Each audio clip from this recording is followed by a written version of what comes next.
అందరికీ నమస్కారం. మనం ఇంతకుముందు కూడా ఒక ప్రెస్ మీట్ పెట్టాం. తర్వాత ఎందుకు పెట్టాల్సి వచ్చిందంటే ఇంతకుముందు చాలా సమస్యల గురించి మనం మాట్లాడితే ఈసారి మీ సమస్య గురించి మాట్లాడడానికి వచ్చా. అంటే నాకు ఈరోజు చాలా బాధగా ఉంది. విజయసాయిరెడ్డి అనే ఒక వ్యక్తి మీడియాను పట్టుకొని ఎట్టబడితే అట్ట మాట్లాడినాడు. ఒరే సాంబడు, రాధాకృష్ణుడు, వంశీగాడు. ఇక్కడ ఏంటంటే ఏ పార్టీకి సంబంధించిన మీడియాని మాత్రం దయచేసి అనుకోకూడదు. ఈ ఒక్క విషయంలో కరోనా అనేది ఒక ఊరికి రాలా, ఒక గ్రామానికి రాలా, ఒక ప్రాంతానికి రాలా, ఒక జిల్లాకి రాలా, ప్రపంచం మొత్తానికి వచ్చింది. వ్యాక్సిన్ వేసుకున్నారు, మాస్కులు ధరించారు. కాబట్టి సేమ్ ఈ విజయసాయిరెడ్డి అనే వ్యక్తి మాట్లాడే మాటలు మీడియాకు సంబంధించిన ప్రతి ఒక్కరిని కూడా ఇబ్బంది పెట్టినటువంటి మాటలు. రే అనకూడదు. ఎందుకంటే ఒక్క విషయంలో నేను చాలా బాధగా చెప్తున్న మాట ఏంటంటే ప్రెస్ వారికి నేను మనస్ఫూర్తిగా నా శిరస్సు వంచి క్షమాపణలు కోరుకుంటున్నాను. ఎందుకంటే నేను తప్పు చేయలేదు కదా. మరి విజయసాయిరెడ్డి తప్పు చేస్తే నేను ఎందుకు క్షమాపణలు కోరుకుంటున్నానంటే ఆ అక్రమార్కుడు, ఆ అవినీతిపరుడు, ఆ ఉన్మాది, ఆ ఉగ్రవాది మా నెల్లూరుడే. మా నెల్లూరు జిల్లా నుంచి వచ్చాడు కాబట్టే మా నెల్లూరు జిల్లాలో మంచోళ్ళు ఉన్నారు, తెలివైన వాళ్ళు ఉన్నారు, స్వతంత్ర పోరాటంలో పాల్గొన్న వాళ్ళు ఉన్నారు, చాలామందికి సహాయం చేసిన వాళ్ళు ఉన్నారు. కాబట్టి ఈరోజు అతను సరాసరి ఒక మనిషితోనూ, ఒక సాధారణమైన వ్యక్తితో మాటలు మాట్లాడినట్టు నాకు అనిపించలే. ఏరా పోరా అన్న మాటలు అన్నాడు. కాబట్టే నేను మా నెల్లూరు నుంచి వచ్చినటువంటి ఆ మనిషి చేసిన పాపానికి, తప్పుకి, మిమ్మల్ని బాధ పెట్టిన దానికి ఆ నెల్లూరు జిల్లాలో పుట్టిన నేను మనస్ఫూర్తిగా మా నెల్లూరు ప్రజల సమక్షాన నేను మిమ్మల్ని మనస్ఫూర్తిగా క్షమాపణ కోరుకుంటున్నాను. ఇంకా చెప్పాలంటే ప్రస్తుకున్న విలువ ఏంటి అంటే చాలా చిన్న చిత్తక విషయం కాదు. అది ఎంతమందికి తెలుసో తెలీదో నాకు తెలియదు. కానీ డెమోక్రసీ అంటే ప్రజాస్వామ్యంలో డెమోక్రసీలో 4 స్టేట్స్ ఉంటాయి. అంటే ఒక 4 స్తంభాలు ఉంటాయి, 4 పిల్లర్లు అంటారు. మన ప్రజాస్వామ్యం నడవడానికి నడవడికకి 4 ఉంటాయి. ఒకటి వచ్చి ఎగ్జిక్యూటివ్ అంటే గవర్నమెంట్, ప్రభుత్వం. రెండోది లెజిస్లేచర్ అంటే అది పార్లమెంటు, అసెంబ్లీ రెండు కలిపినటువంటిది. మూడోది జ్యుడిషియరీ అంటే హైకోర్టు, సుప్రీంకోర్టు, మిగతా అన్ని కోర్టులు. నాలుగోది మీరు గర్వపడగలిగింది, మీరు క్లాప్స్ కొట్టగలిగింది ప్రెస్, మీడియా. 4 ఉంటే ఒకటి గవర్నమెంటు, లెజిస్లేచరు, జ్యుడిషియరీ ఉంటే నాలుగోది ప్రజాస్వామ్యంలో అధికారికంగా ఇచ్చిన హక్కు ప్రెస్. అది సోషల్ మీడియా కావచ్చు, ఎలక్ట్రానిక్ మీడియా కావచ్చు, లేకపోతే ప్రింటింగ్ మీడియా కావచ్చు, ఏ మీడియా అయినా కావచ్చు. వాడు చిన్నోడైనా పెద్దోడైనా, చిన్న విషయమైనా పెద్ద విషయమైనా, అధికారంలో ఉన్నా అహంకారంలో ఉన్నా, వాడు ఎలాంటి వాడినైనా తప్పు చేస్తే ఉచ్చబెప్పించే కెపాసిటీ ఉన్న ఏదన్నా అధికారికంగా ఒకటి ఉంది అంటే అదే మీడియా. ఈరోజు కిరాకార్పి స్థాయికి వచ్చాడంటే చేపల పులుసు, నెల్లూరు పెద్దరెడ్డి చేపల పులుసు పెట్టినా, నేను ఎంగేజ్మెంట్ చేసుకున్నా, జబర్దస్త్లో ఉన్నా, బయటకు వచ్చినా, పొలిటికల్గా మాట్లాడినా, ఈరోజు నేను బయటికి వెళ్తే ఒక్కొక్క వీడియో ట్రెండింగ్లో ఉందంటే నా హావభావాలు కావచ్చు, నా ఆలోచనలు కావచ్చు, నా అగ్రెసివ్ కావచ్చు జనాలకు తెలుస్తుందంటే మా అమ్మో, మా నాయనో, నా భార్య చెప్తే జనాలకు తెలియదు. మీడియాని నమ్ముకున్నా, మీడియా నన్ను ఈరోజు నిలబెట్టి ఒక స్థాయిలో, ఒక స్థానంలో నిలబెట్టింది. కాబట్టి ఆ మీడియాకి నేను నా శిరస్సు ఉంచి మా నెల్లూరు ప్రజల తరపున ఒక వ్యక్తి చేసినటువంటి చెడ్డ పనికి మేము సిగ్గుతో తలదించుకుంటూ మీ అందరికీ శిరస్సు ఉంచి నేను నా యొక్క క్షమాపణలు కోరుకుంటున్నాను దయచేసి. ఎందుకంటే అతను కూడా నెల్లూరు జిల్లాలో తాళపూడి అనే గ్రామంలో వచ్చాడు. మా దౌర్భాగ్యం. అదే నెల్లూరులో వేమిరెడ్డి ప్రభాకర్ రెడ్డి లాంటి గొప్ప వ్యక్తి రావడం మా సౌభాగ్యం. నేను ఎందుకు చెప్తానంటే తప్పుగా అనుకోకూడదని, నెల్లూరు జిల్లాలో శ్రీ పొట్టి శ్రీరాములు గారు, చాలామందికి తెలియాలి విషయం. పొట్టి శ్రీరాములు గారు ఎవరు అంటే ఆ నెల్లూరు జిల్లా పేరు అంటున్నారు. అంటే మన ఆంధ్రప్రదేశ్ ఇప్పుడు హైదరాబాదు విడిపోయింది కానీ తెలంగాణ అట్లా, మన ఆంధ్రప్రదేశ్ ఒకప్పుడు తమిళనాడులో కలిసిపోయి ఉండేది. భాష ప్రకారం ఇతరుల పనుల మీద కూడా మనం చాలా బానిసత్వంలో ఉండేవాళ్ళం తమిళుల మధ్యన. ఆ టైంలో నెల్లూరులో పుట్టిన పొట్టి శ్రీరాములు గారు సబర్మతి ఆశ్రమం దగ్గరికి వెళ్ళి, అంటే ఆయన భార్య, ఆయన కూతురు చనిపోయారు, ఆయనకి మనసు చెలించిపోయింది, ఇంకా చేసేదేమీ లేక అన్నదమ్ములకి, అమ్మకి ఆస్తులు ఇచ్చేసి సబర్మతి ఆశ్రమంకి వెళ్ళి ఉప్పు సత్యాగ్రహంలో పాల్గొంటే ఆయన అకుంఠిత దీక్ష పట్టుదల చూసి గాంధీ గారు ఒక మాట అన్నారు, ఒక 10 మంది పొట్టి శ్రీరాములు గాన ఈ ప్రజాస్వామ్యంలో ఉంటే ఏడాదిలో స్వతంత్రం తేవచ్చు అన్నాడు. అలాంటి గొప్ప వ్యక్తిని కన్న నేల మా నెల్లూరు. తర్వాత స్వతంత్రం వచ్చిన తర్వాత ఆయన అడిగాడు అంతకుముందే గాంధీ గారిని, నెహ్రూ గారిని, సార్ నేను స్వతంత్ర ఉద్యమంలో పాల్గొంటాను, నేను ప్రాణాలైనా వదిలేస్తాను, కానీ రాగానే మా ఆంధ్ర రాష్ట్రం కూడా తమిళుల మధ్య నలిగిపోతుంది, మాకు కూడా సపరేట్గా ఒక స్వతంత్రాన్ని ఇచ్చి మాది ఒక సపరేట్గా ఒక రాష్ట్రాన్ని చేయండి అంటే ఓకే అన్నారు. ఆ తర్వాత ఇవ్వకపోతే బంకుపట్టి తట్టుకోలేక జార్జి టౌను అన్నాపిల్లై వీధి చెన్నైలో కూర్చున్నాడు. ఒక్కరోజు కాదు 2 రోజులు కాదు, ఇది మామూలు దీక్ష కాదు.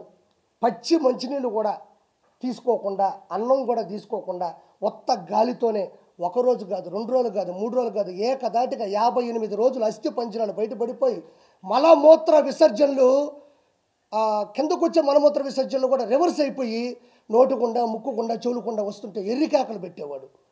చాలామంది అతనికి నిమ్మరసమో నీళ్ళో పోసి లేపుదాం అనుకున్నా కూడా ఆయన తగ్గల, మొగ్గుబొట్టు పట్టాడు, నాకు తమిళనాడు నుంచి మా ఆంధ్ర రాష్ట్రాన్ని సపరేట్ చేయండి అన్నాడు.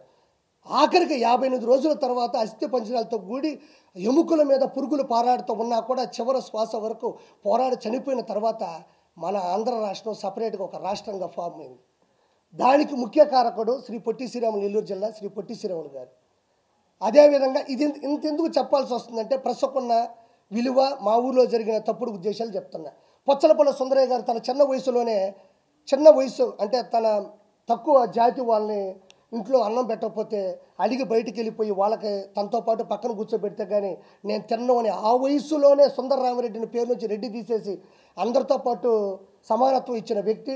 అదేవిధంగా ఆయన కమ్యూనిస్టు భావజాలను కలిగిన వాడు, అందరూ సమానంగా ఉండాలి, సమానంగా బతకాలి, సమాంతరంగా న్యాయం ఉండాలనుకున్న ఒక వ్యక్తి. 3వ పాయింట్ ఏంటంటే ఆయనకు పెళ్ళైన తర్వాత ఆయనకు పిల్లలు పుడితే ఎక్కడ తన భావాజాలానికి తన కమ్యూనిస్టు సంబంధించినటువంటి ఆలోచనలకి సరిగ్గా నడవడిక ఉండదు, వాళ్ళు ఏదైనా తప్పు చేస్తే మన స్వార్థం కోసం మన పద్ధతులు మార్చుకుంటామేమో అనుకొని ఆయన తన భార్యకి పెద్ద ఆపరేషన్ చేయించేశాడు. అంటే అంత గొప్ప వ్యక్తి సుందరయ్య గారు. మీకు తెలియని విషయమేం కాదు, ఇక్కడ కూడా ఉంటారు స్టాచ్యూలు కూడా పొచ్చలపల్లి సుందరయ్య గారు. ఆ తర్వాత దోపగంట రోషమ్మ గారు సంపూర్ణ మద్యపాన నిషేధం కోసం ఆ రోజుల్లోనే తన 2 పిల్లకాయలు సారాయి ముందు దాగి కొట్టుకుంటుంటే మా ఇంట్లోనే ఇట్టుందే పరిస్థితి, మిగతా ఆ ఇళ్లలో ఎలా ఉందని చెప్పి ఆడవాళ్ళందరినీ నడుము బిగించి హైదరాబాద్ తీసుకొచ్చి ఎన్టీ రామారావు గారి దగ్గర వాగ్దానం చేయించుకొని ఆ తర్వాత ఎన్టీ రామారావు గారు గెలవగానే మొదటి సంతకం పెట్టిందే సంపూర్ణ మద్యపాన నిషేధం దోపగుంట రోషమ్మ గారు. అంటే ఆడది గడప దాటమే కష్టం అనుకున్న రోజుల్లో చేసిన పని. ఆ తర్వాత వేమిరెడ్డి ప్రభాకర్ రెడ్డి గారు కొన్ని కోట్ల రూపాయలు ఖర్చు పెట్టి ఉచితంగా స్కూళ్ళు కానీ విద్య ఈరోజు 130 వాటర్ ప్లాంట్లు కుల మతాలకు అతీతంగా చేస్తూ ఉన్నాడు. ఈరోజు కోట్ల రూపాయలు ఖర్చు పెట్టాడు. ఈరోజు మీకు తెలియని విషయం ఏంటంటే ఈ అక్రమార్కుడు, ఈ దుర్మార్గుడు, ఈ అవినీతి పరుడు పోటీ చేసింది ఎవరి మీదో కాదు, అదే నెల్లూరులో ఉండే దేవుళ్ళ లాంటి మనిషి వేమిరెడ్డి ప్రభాకర్ రెడ్డి గారి మీద 2,60,000 ఓట్లతో ఒక ఎంపీగా ఆయన గెలవడం అంటే చిన్న చితక విషయం కాదు. ఆయన మీద ప్రేమ, ఇతని మీద ద్వేషం. ఆయన సతీమణి కూడా 54,000 ఓట్లతో కోవూరు ఎమ్మెల్యేగా కూడా గెలిచారు. అంటే మా నెల్లూరు అంత గొప్పోళ్ళు వచ్చారు, ఎంతవరకు చూడనటువంటి ఇలాంటి దౌర్భాగ్యుడు కూడా మాకు వచ్చాడు. మీ ప్రెస్ వాళ్ళని అనేది ఇలా మాట్లాడకూడదనేది నాకు చాలా బాధగా అనిపిస్తూ ఉన్నది. అందుకని నేనే కోరుకున్నా. ఇంకా అలాంటి వ్యక్తుల్ని ఆల్రెడీ ఆపేసే ప్రయత్నాలు కూడా వస్తున్నాయి. కాబట్టి ఇది విషయం.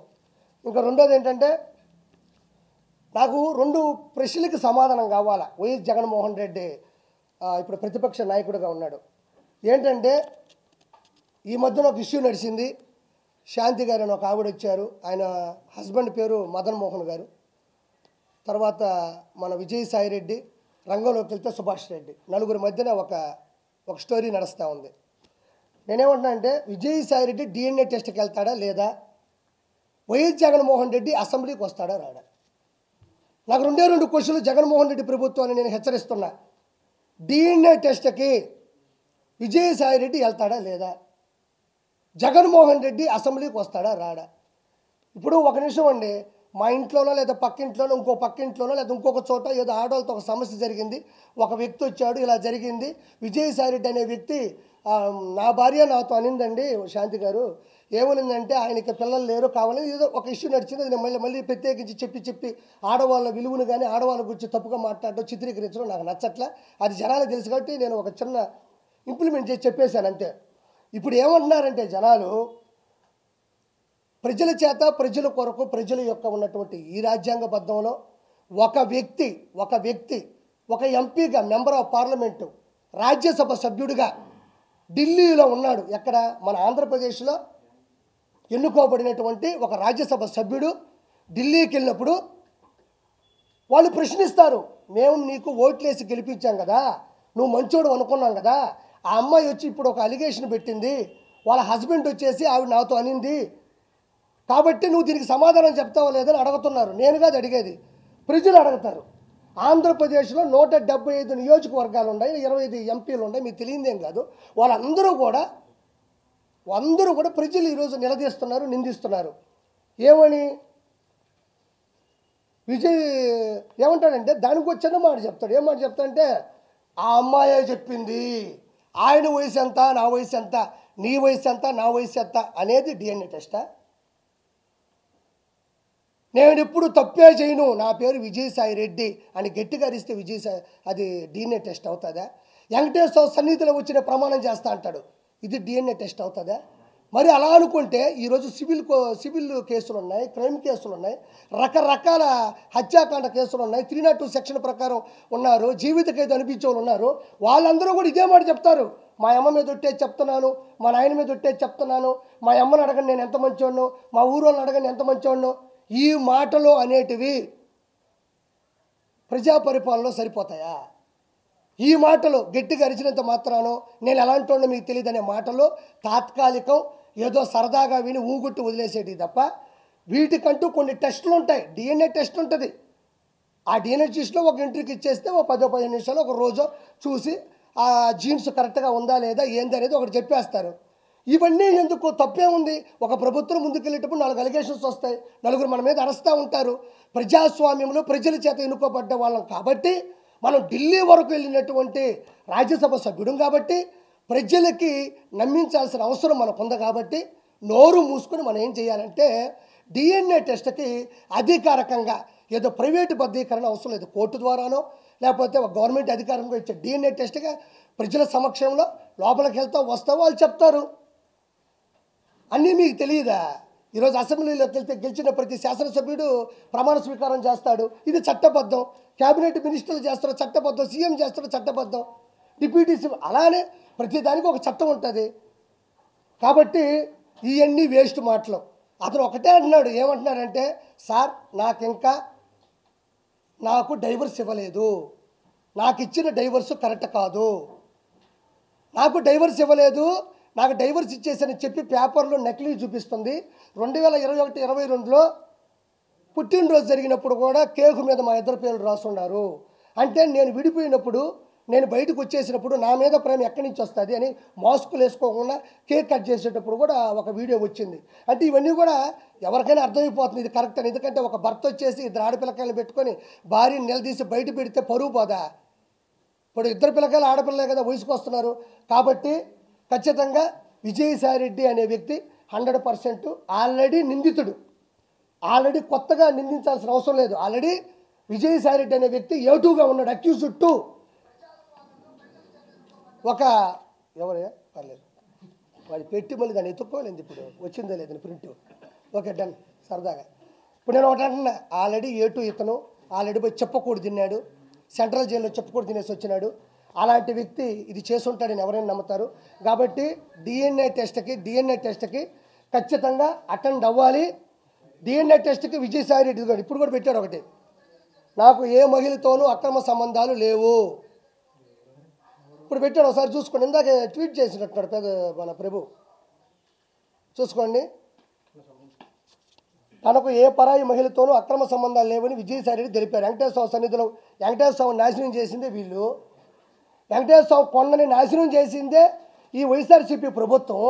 మళ్ళీ వెంకటేశ్వర సన్నిధికి వెళ్తాడంట, వెంకటేశ్వరని భయపెట్టిందే వీళ్ళు, వెంకటేశ్వర కొండని కూల్చిందే వీళ్ళు మళ్ళీ వెంకటేశ్వర సన్నిధికి వెళ్తారంట. ఎందుకంటే ఎగిస్తంటే 11 వచ్చినాయి, ఈసారి కానీ పోయినాడంటే మళ్ళీ ఎగిస్తంటాడు. తర్వాత వచ్చి అమ్మాయి నాకు కూతురుతో సమానం అన్నాడు. ఇవన్నీ వేస్ట్ మాటలు నేను కూడా చెప్తా. మాటలు చెప్తే అవ్వో, పళ్ళు కావాలా? ఎవరో ఒక ఇంట్లో జరుగుంటే వాళ్ళు పడతారు, కోర్టుకు వెళ్తారు, ప్రపంచానికి తెలిసేది కాదు. ఈయన రాజ్యాంగబద్ధంగా ఇప్పుడు చేయాలా? ఇంకోటి, విజయసాయిరెడ్డి ఇంత పెద్ద పొరపాటు చేసి ఇంత పెద్ద అలిగేషన్ జరుగుతుంటే, వైఎస్ఆర్సీపీకి ఇంత పెద్ద డ్యామేజ్ జరుగుతుంటే జగన్మోహన్ రెడ్డి ఆడున్నాడు.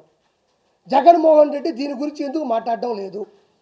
ప్రెస్ గురించి అంత రేపో గీయని మాట్లాడుతూ ఉంటే, ఏమండి అది పెద్ద తప్పు అండి, మీరు తప్పు చేశారు, ప్రెస్ వాళ్ళకి క్షమాపణ చెప్పాలని కూడా ఏ మాట అతను అనలేదు. అంటే ఆ ఉన్మాది ఇంకా మారలేదు. ఇంకోటి కూడా నేను చాలా గట్టిగా చెప్తున్నా, విజయసాయిరెడ్డి ఖచ్చితంగా ప్రెస్కి కంపల్సరీ క్షమాపణ చెప్పి తీరాల. దీని మీద ప్రెస్ వాళ్ళు కానీ మీ యూనిటీ కూడా చాలా గట్టిగా ఉంటుంది. పిఆర్ వాళ్ళ సమక్షంలో కానీ మీరు చేసే పద్ధతి కానీ మీరు నిలదీస్తారు. అదే మీకే సమస్య వచ్చినప్పుడు మీరు చెబుతూ కొట్టినంత సమాధానం ఇవ్వకపోతే ఇది ప్రతి ఒక్కరికి ప్రెస్ అనేది చులకనయ్యే అవకాశం 100% ఉంది. నేను దయచేసి ప్రెస్ సమక్షంలో ప్రెస్ ముందు మాట్లాడుతున్నా, దయచేసి విజయసాయిరెడ్డి అనే ఒక దొంగ, ఒక అవినీతిపరుడు, ఒక అక్రమార్కుడు ఆంధ్ర రాష్ట్రాన్ని సమూలంగా నాశనం చేయడంలో కంకణం కట్టుకున్న విజయసాయిరెడ్డి, లక్షల కోట్లు అడ్డగోలుగా సంపాదించిన విజయసాయిరెడ్డి ప్రెస్కి 100% ఎక్కడ ఒక పార్టీ ప్రెస్ కాదు, ఓవరాల్గా చూస్తే ప్రెస్ ఇది. మీ మనోభావాలు చాలా వరకు దెబ్బతిన్నాయి కూడా. దయచేసి అతని దగ్గర క్షమాపణ చెప్పించేంత వరకు మీరు గట్టిగా ఉండాలని మనస్ఫూర్తిగా నేను మీ తరపున కోరుకుంటున్నా. ఆ తర్వాత YS Jaganmohan Reddy A1 A2 అయిపోయింది. A1 ఈరోజు వినుకొండ అనే ఒక ఊర్లో ఒక రషీద్ అనే అబ్బాయిని, జిలా అనే అబ్బాయి నడి రోడ్డు మీద చంపేశాడు. చంపేసిన తర్వాత వెంటనే మన గురువు గారు మంచి కాన్వాయ్ వేసుకొని జబర్దస్త్గా గబగబా వచ్చేసాడు. గబగబా వచ్చాడు, ఆడికి వెళ్ళినాడు, లోపలికి వెళ్ళినాడు. జగన్మోహన్ రెడ్డి వచ్చాడు, దిగాడు, లోపలికి వెళ్ళాడు, బయటకు వచ్చి ప్రెస్ పెట్టాడు. ఏడవరకే మనం మాట్లాడదాం, కథంతా తేలిపోద్ది. జగన్మోహన్ రెడ్డి వచ్చేటప్పుడు ఆయన కాన్వాయ్లో ఉండే ఒక బండి బాగాలేదంట, కావాలనే దిగి ఇంకో బండి ఎక్కడం. అంటే నన్ను సరిగ్గా చూసుకోవడం లేదు, నన్ను పట్టించుకోవడం లేదు, నన్ను వీళ్ళు చంపేద్దాము ట్రై చేస్తున్నారు. అదే బండి చంద్రబాబు నాయుడు గారు 2014 నుంచి 2019 ఉన్న, 19 నుంచి 24 ఉన్న, ప్రతిపక్ష హోదాలో ఉన్న అందరూ వాడినట్టు బుల్లెట్ ప్రూఫ్ కారే అది. మనం గెలవాలా. ఇప్పుడు ప్రతిపక్ష హోదా కావాలన్నా 18 సీట్లు కావాలా. మనం అలాంటి కాన్వాయ్ కావాలన్నా మనం గెలవాలా. మనం గెలవకుండా మనకు కావాలా అంటే కుదరదేడా. ఐఏఎస్ ఉంటుంది, ఐపీఎస్ ఉంటుంది, ఇక్కడ ఎమ్మెల్సీ ఉంటుంది, లేకపోతే మన ఎమ్మెల్యే ఉంటుంది, మెంబర్ ఆఫ్ లెజిస్లేటివ్ అసెంబ్లీ ఉంటుంది, లేదా మెంబర్ ఆఫ్ లెజిస్లేటివ్ కౌన్సిల్ ఉంటుంది. దాని తేడా ఉంటుంది. మనం గెలవడంలోనూ, ప్రజల చేత ఎన్నుకోబోవడంలోనూ, మన మెజారిటీ వల్ల మనకు వచ్చేటువంటి స్థాయి ఉంటుంది తప్ప, మనం గబగబా దిగేసి ప్రాంక్ వీడియోస్ చేస్తారు చూడు, గబగబా ఈ బండి దిగి ఆ బండి ఎక్కినంత మాత్రాన జగన్మోహన్ రెడ్డి చెప్తున్నా, నీకు ఎవడు కొత్త బండి ఇవ్వడు. ప్రభుత్వం ఏదైతే నియమిస్తుందో ఆ బండే ఇస్తారు నీకు. ఒకటో పాయింట్, దాన్ని జనాల ముందు ఫోకస్ చేయడం. అంటే ప్రజలు ఒక చోట ఉంటే మనోడు ఉడికెత్తిపోతాడు. ప్రజలు ఒక చోట ఉన్నాడంటే ఉడికెత్తిపోతాడు ఆ ఉన్మాది. ఎట్ట ఉడికెత్తిపోతాడంటే వాళ్ళ ముందు చేయాలి. అంటే వాళ్ళ ముందు చేస్తే కదా, అమ్మో జగన్మోహన్ రెడ్డికి బండి తీసేసి ఆ బండి ఇచ్చారు, ఆ బండిలో చంపేస్తారేమో అందుకని ఇంకో బండి ఎక్కాడు అనేది అక్కడ చిత్రీకరించడానికి ట్రై చేశాడు. ఇది ఒకటో పాయింట్, జనాలు తెలుసుకోవాలా.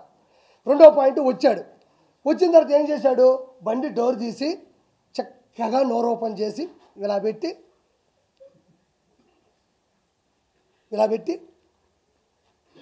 అన్నాడు. నిజంగా అన్నాడా లేదా? అన్నాడు, 100% అన్నాడు. ఒరే మనం ఏం మనుషులవి, మనం ఏడుండాము. ఒక మనిషి అక్కడ రక్తపాతలో తలకాయ తెగిపడిపోయి 2 చేతులు తెగిపోయి ఆడ పడిపోయి చచ్చిపోయి వాళ్ళు ముస్లింలు మైనారిటీ అక్కడ పడుకొని ఏడుస్తూ ఉంటే మనోడు బండి దిగడం ఒక సినిమా. 4 పార్ట్లు చెప్తున్నా ఈ సినిమాలో నేను. మొదటి పార్ట్ బండి దిగే ఒక పార్ట్, రెండో పార్ట్ డోర్ ఇట తీసి ఇట్ట పెట్టి చేతులు ఇట్ట పెడతాడు, మళ్ళీ ఈ 2 ఇట్ట గొవ్వగా ఇట్ట పెట్టి ఇట్ట పెడతాడు. ఆడ మనిషి చచ్చిపోయి ఉన్నాడు. ఎవరన్నా అడ్డొచ్చినప్పుడు నువ్వు ప్రజాస్వామ్యంలో ఒకసారి సీఎం అయినాడు, చీఫ్ మినిస్టర్ ఆఫ్ ఆంధ్రప్రదేశ్ అయినాడు, 5 సంవత్సరాలు పరిపాలించినాడు. అక్కడ అంత పెద్ద విపత్తు జరిగినప్పుడు వాళ్ళ అమ్మ నాయన అక్కడ కూర్చొని ఏడుస్తుంటే నిజంగా నువ్వు మనిషి అయి ఉంటే నిజంగా జగన్మోహన్ రెడ్డి నిజంగా మనిషి అయి ఉంటే ఫస్ట్ నువ్వే కదా డోర్ తీసింది, నీకు కూడా పోలీస్ సెక్యూరిటీ ఉంటుంది కదా, నీ బండి మీద అడ్డంగా ఎవడిచ్చి పడిపోతాడు? నువ్వు కావాలనే డోర్ తీయడు, కావాలనే బండి తీయడు, దాని మీద జనాలు పెట్టడం, నా రేంజ్ ఇది కాదు అని చెప్పడం. ఇది ఎప్పుడు చెప్పాలబ్బా? ఏదైనా క్యాంపెయిన్ జరిగేటప్పుడు, ఎలక్షన్స్ ముందు రోజో, లేకపోతే ఒక శుభకార్యానికి వెళ్ళేటప్పుడు, లేకపోతే ప్రజల కోసం వెళ్ళి మాట్లాడేటప్పుడు, సభలకు వెళ్ళేటప్పుడు చేస్తారు. మనిషి చనిపోయి విపత్తుతో ఉన్నప్పుడు చేస్తారా? అక్కడ కూడా ప్రమోషనే, ఇది నాస్తాయి, ఇది నాస్తాయి, ఇది నాస్తాయి. రెండో సినిమా అయిపోయింది. దాన్ని సాక్షి పేపర్లు ఏం పెట్టారు తెలుసా? జగన్కి క్రేజ్ ఏమాత్రం తగ్గలేదు, వినుకొండలో విపత్తు, జగన్ హాజరు, ఇది 9వ 10వ ఈ తమ్నైలు. జగన్ క్రేజు ఏమాత్రం తగ్గలేదు. ఎవడైనా మనిషి అన్నాడు, మృగజాతి పుట్టాడు తప్ప, ఇదిగా తప్ప ఎవరైనా మనిషి అన్నాడు విపత్తులో వినుకొండలో ఒక సంచలనం జరిగితే జగన్ క్రేజు ఏమాత్రం తగ్గలేదు అని ఎక్కడైనా ఏ పేపర్లోనే వేస్తారా, ఏ టీవీలోనే వేస్తారా? ఒకసారి యూట్యూబ్లో తొంగి చూడండి ఒకసారి. అది ఎంతవరకు సమంజసం? ఇందుకు గత అతను ఓడిపోయింది, ఇందుకు గత అతను 11 సీట్లు వచ్చింది.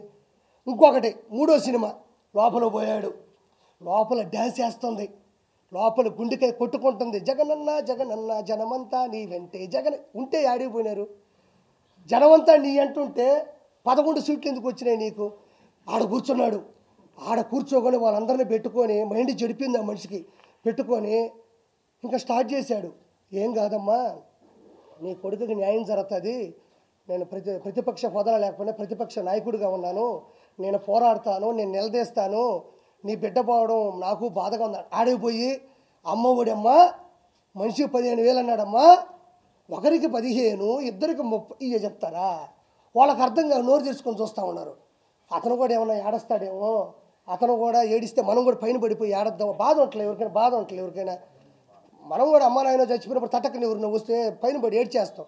వాళ్ళంత బాధ తప్ప హృదయంతో ఉంటే ఇతను పోయి మనిషికి 15,000, ఇంకోడికి 30-45,000 అన్న, వాళ్ళు బెత్తరపోయి చూస్తున్నారు. ఈయన్ని ఏడెందుకు చెప్తున్నాడు అంటే అతనికి ఎక్కడ ఏం మాట్లాడాలో తెలియనంత మనస్తాపానికి గురైపోయినాడు, మనస్సు చెలించిపోయింది, ఒక సైకో అయిపోయినాడు. అతను ఎర్రగడ్డ మెంటల్ హాస్పిటల్ చేర్పించడంలో ఎటువంటి సందేహం లేదు. DNA టెస్ట్ తర్వాత జగన్మోహన్ రెడ్డి మానసిక టెస్ట్ కూడా చేయాలా, ఇది 100% అయిపోయింది. అక్కడికి పోయి ఎవరైనా అమ్మఒడి గురించి మాట్లాడతారా? దాని తర్వాత బయటకు వచ్చాడమ్మా, బయటకు వచ్చినప్పటి నుంచి వణకుతున్నాడు ఆ మనిషి. ఎందుకంటే అక్కడ ఉండేది ఒక సాక్షి మాత్రమే కాదు కదా, 100-150 ఛానళ్ళు ఉన్నాయి. ఎవరు ఏం అడుగుతారో, ఏది అడిగితే మనం సమాజం చెప్పండి, టకటకటకటి పెట్టేశాడు అంతే. ఇంకా టకటక 1 by 1 వెళ్తున్నాడు. ఇది తప్పు. కళ్ళు మూసు కళ్ళు తెరిస్తే మన ప్రభుత్వం వచ్చేస్తుంది. రాష్ట్రపతి పాలన కావాలా, ఈవీఎం ట్యాంపరింగ్లు, ఫస్ట్ ప్రత్యేక హోదా కావాలా, తర్వాత ప్రతిపక్ష హోదా కావాలా, తర్వాత ఈవీఎం ట్యాంపరింగ్లు, ఆ తర్వాత కళ్ళు మూసి కళ్ళు తెరిస్తే 5 సంవత్సరాలు అయిపోతాయి. ఆ తర్వాత రాష్ట్రపతి పాలన కావాలా. పెట్టుకున్నాడు, చదువుకుంటూ వెళ్తా ఉన్నాడు. పాపం ఎవరో ఒక వ్యక్తి వచ్చి మధ్యలో సార్ అన్నాడు, నువ్వు ఆంధ్రజ్యోతి అన్నాడు. సార్ అంటే మొహం చూసిన తర్వాత కింద చూస్తే కదా ఆంధ్రజ్యోతి ఏదో తెలుస్తుంది, గబక్క నీది ఆంధ్రజ్యోతి అనే అతని మీద సీరియస్ అయిపోయినాడు. ఎందుకు సీరియస్ అయిపోయినాడు? అతను ఒకటి రాసుకో ఉన్నాడు, అది రాసుకుని అతను పంపించేసారు. మీరు మధ్యలో క్వశ్చన్ అడిగితే మీరు ఏం క్వశ్చన్లు అడతారు తెలుసా? సార్ మాచర్ల నియోజకవర్గంలో గుండ్లపాడు అనే గ్రామంలో తోటా చంద్రయ్యని జై చంద్రబాబు అన్నారని కట్టం కోసేశారు, అప్పుడు మీరు ఎందుకు పరామర్శించలేదు అని మీరు అడగతారని భయంతో మీ మీద కసురుకున్నాడు.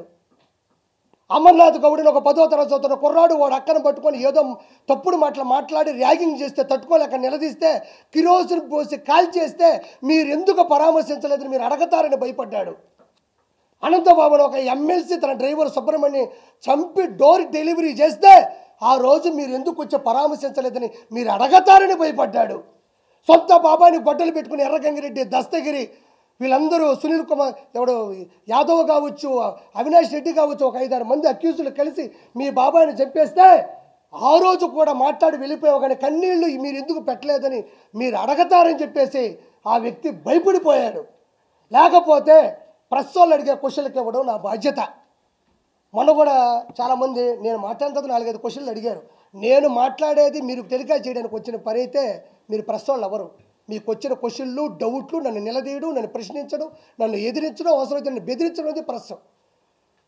ఆ విధంగా అతను పట్టుకొని నానా మాటలనేసి అక్కడి నుంచి అంతకుముందు కూడా ఏదో పిన్నెల్లి రామకృష్ణారెడ్డి గురించి మాట్లాడుతున్నప్పుడు కూడా ఏదో లాస్ట్ క్వశ్చన్ అడుగుతుంటే వెళ్ళిపోయాడు. అంటే ప్రజలని ఏదో మభ్య పెడదామంటే అందరూ చదువుకున్న వాళ్ళు 170 సీట్లు 164 శాసనసభ్యులు గెలిచారు, 21 ఎంపీ వచ్చింది. నేను ఈరోజు ఒకే ఒక మాట మాట్లాడుతూ ఉన్నా. 26 జిల్లాల్లో ఉండే 175 నియోజకవర్గాల్లో పులివెందుల, రాజంపేట, బద్వేలు, పొంగనూరు, తంబాలపల్లి, తర్వాత వచ్చేసి దర్శి, ఎర్రగొండపాలెం, మంత్రాలయం, ఆలూరు, పాడేరు వరకు 11 నియోజకవర్గాలు మాత్రం ఎందుకు గెలిచినాం? కడప, రాజంపేట, తిరుపతి, అరకు 4 ఎంపీ సీట్లు మాత్రం ఎందుకు గెలవాల్సి వచ్చింది? 11 నియోజకవర్గాలు 4 ఎంపీ సీట్లు మాత్రం గెలవాల్సినంత అవసరం ఏముంది? జనాలు ఆ రోజు కూడా చెప్పులతో కుట్టి చేత్కరించారు. ఈ రోజు కూడా నేనేమంటున్నా అంటే నా బాధ ఏమీ లేదు. ఫైనల్గా మీకు చెప్పేది ఒకటే, ఇతను రావణ కాష్టం సృష్టిద్దామని బీహార్ నుంచి కొన్ని వేల మంది జనాలు తీసుకొని వచ్చేస్తున్నాడు. నేను ఆ రోజు కూడా కొత్తగా ప్రెస్ మీట్ పెట్టిన ప్రతిదీ జరిగింది. 140 నుంచి 160 సీట్లన్నా, వేమిరెడ్డి గారు గెలుస్తారన్నా, పవన్ కళ్యాణ్ గారు భారీ మెజారిటీతో గెలుస్తారన్నా, తిరుగులేని మెజారిటీ కూటమి గెలుస్తారని చెప్పిన జగన్మోహన్ రెడ్డి వెంకటేశ్వర స్వామి చేత కాలుతో తన్నించబడతాడని కూడా మీకు చెప్పిన. ఈరోజు కూడా చెప్తా ఉండా, అతను రావణ కాష్టం సృష్టించడానికి సిద్ధంగా ఉన్నాడు. అంటే మధ్యంతర ఎన్నికలు అంటే ఏమంత అవిశ్వాసం జరిగింది, ఏమంత అవిశ్వాస తీర్మానం ఉంది, ఏమంత ఒక వ్యక్తి, ఒక రషీద్ అనే కుర్రాడు, ఒక జలాన్ అనే కుర్రాడు, ఇద్దరు ముస్లిం మైనారిటీ సభ్యులు, ఇద్దరు కూడా ఆల్రెడీ వైఎస్ఆర్సీపీలో ఉన్నోళ్ళే. వాళ్ళు వైఎస్ఆర్సీపీలో ఉన్నారు, ఫోటోలు దిగుతున్నారు. వాళ్ళు ఒక 5-10 సంవత్సరాల నుంచి కూడా గొడవలు పెట్టుకొని పెట్రోల్ మీద వాళ్ళ బైక్ మీద ఇతను దాడి చేయడం, వాళ్ళ చెల్లిని ఇతను ఏదో అనడం, వాళ్ళ మీద కూడా ఎఫ్ఐఆర్లు కూడా ఆల్రెడీ బుక్ అయ్యి ఉండే స్థానికంగా కూడా వినుకొండలో. ఇవన్నీ ఉన్నప్పుడు జగన్మోహన్ రెడ్డి ఒకటి చేయాలి, రావాలి, అమ్మ మేము ప్రశ్నిస్తాం, మీకు న్యాయం చేస్తాం, మీరు చనిపోయిన దానికి మేము బాధపడుతున్నాం, డబ్బులు ఇప్పిస్తామని చెప్తాం. వచ్చి రాగానే ఇది చేసింది టీడీపీ వాళ్ళిద్దరూ వైఎస్ఆర్సీపీ అయ్యి ఉంటే, నీ కార్యకర్తలు అయ్యి ఉంటే, వాళ్ళకి పడకపోతే వాళ్ళు చచ్చిపోయినా కూడా ఒక మనిషిని విడదీసి టీడీపీలు వేస్తావా? అది ఎంతవరకు సమంజసం? అదేమన్నంటే ఫోటో దిగు, ఏమయ్యా నేను కూడా ఒక బర్త్డే చేసుకుంటా, 10 మందిని పిలిస్తే 20 మంది వస్తారు, వాళ్ళు వచ్చి నాతో ఫోటో దిగి నోట్లో ఒక కేకు పెట్టినప్పుడు నోరు మూసుకుని ఉంటాను. నేనా నోరు తెరుస్తాను కదా? నోరు తెరిగినా అది సభా మర్యాద కదా? నోరు తెరిగినా వాళ్ళు ఏమన్నా చెప్పండి, ఏమన్నా ఎమ్మెల్సీయా, జడ్పీటీసీయా, ఎంపీటీసీయా, లేకపోతే వాళ్ళు ప్రధాన కార్యకర్తలా, లేకపోతే మీ చేత సభ్యత్వం తీసుకున్న వాళ్ళు వైఎస్ఆర్సీపీ టీడీపీ అని చెప్పడానికి, లేకపోతే ఇంతకుముందు ఎమ్మెల్యేలా, లేకపోతే ఒక స్పోక్ పర్సన్సా, లేకపోతే అంతర్జాతీయ ప్రధాన కార్యదర్శులా, వాళ్ళని వీళ్ళు టీడీపీ అని చెప్పడానికి వాళ్ళు చేసినటువంటి ప్రోత్సాహంగా ఉన్నటువంటి వాళ్ళకు ఉన్నటువంటి పదవి ఏంది? వాళ్ళు సామాన్యంగా ఎవరుంటే వాళ్ళ జోలికి వెళ్ళేవాళ్ళు. కాబట్టి ఆ విషయంలో కూడా వాళ్ళిద్దరు వైఎస్ఆర్సీపీ కార్యకర్తలు వాళ్ళు కొట్టుకున్నారు, చనిపోయినారు. కానీ అందరం కూడా బాధపడాల్సిన విషయం ఏంటంటే వాళ్ళు ఆ విధంగా కొట్టుకోవడం, చనిపోవడం, నడి రోడ్డు మీద కూడా జరగడం అనేది వాళ్ళ తల్లిదండ్రులు తీరని దుఃఖం. అది వాళ్ళు త్వరగా కోలుకోవాలని ప్రభుత్వం కూడా వాళ్ళకి మంచి చేయాలని మనస్ఫూర్తిగా కోరుకుంటాం తప్ప అది వచ్చేసి టీడీపీ వీళ్ళు వచ్చేసి అంటే అతను పరామర్శించాలంటే ఎన్ని పరామర్శించకూడదు. ఒక చిన్న రుజువు ఇస్తాను. మనోడు ఏమన్నా అంటే మనం ఏమన్నా అంటే అక్కడ కేకు తినిపిస్తూ ఉన్నాడు, అక్కడ లోకల్ ఎమ్మెల్యే అనుకుంటా, ఎమ్మెల్యేనో ఎవరు ఓ ఫంక్షన్కి వెళ్ళినప్పుడు కేకు తినిపిస్తూ ఉన్నాడు. ఆ కేకు తినిపించాడంటే ఇది ఏమిటిది అన్నాడు, గుర్తుందా? ఏమిటిది అన్నాడు అంటే కేకు తినిపిస్తున్నప్పుడు వాళ్ళ మనుషులే కదా అన్నాడు. ఈరోజు చూడండి, ఇతను వచ్చి సునీల్ కుమార్ యాదవ్, ఇది బాగా చూడండి ఒకసారి. ఈవిడ వచ్చి భారతీ రెడ్డి గారు, జగన్మోహన్ రెడ్డి గారు సతీమణి. వచ్చిందా?